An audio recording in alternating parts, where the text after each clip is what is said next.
make on steel. But before we get onto that, just a few matters of foreign affairs. And first of all, the front page of the Sunday Telegraph today revealing that the architect of the Chagos deal, the former Prime Minister of Mauritius, Pravind Jugnauth, has been arrested on suspicion of money laundering.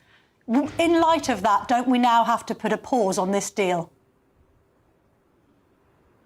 Well, the negotiation with the Chagos Islands is about securing the long-term future of an incredibly important UK-US military base. That's what the deal is seeking to achieve. It's why the previous government began negotiations around it. And what matters to me is making sure for our national security that long-term position is upheld. And, you know, there's been a lot of commentary on what that deal is. When it's finished, it'll be published in the usual way. But let's not lose sight of what we're trying to do here. We're trying to secure the long-term future of an essential facility.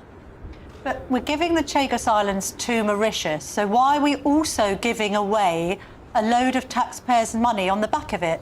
There's been a rumoured spend of anything between £9 billion and £18 billion. If we're giving them the islands, one first of all questions why on earth we're giving them away, but why are we also paying them? Well, look, I'm not close to that deal. That's the Foreign Office side of government, but I've been told that the figures in the press are not accurate, and there's a request that people wait to see when the actual deal is published as to what the details are. But it is about securing that long-term future of an important facility. I know, but if we're going to secure our long-term future when it comes to our own defences, there's now a row brewing about whether we should be spending more on defence in general. We know that we're currently on 2.3% of GDP on defence spending. For that to go up to, say, 3%, it's going to cost £20 billion. We hear that giving away the Chagos Islands might cost a similar amount. Why not just cancel the deal with the Chagos Islands and plough that money into the Ministry of Defence? That would really protect British interests, wouldn't it?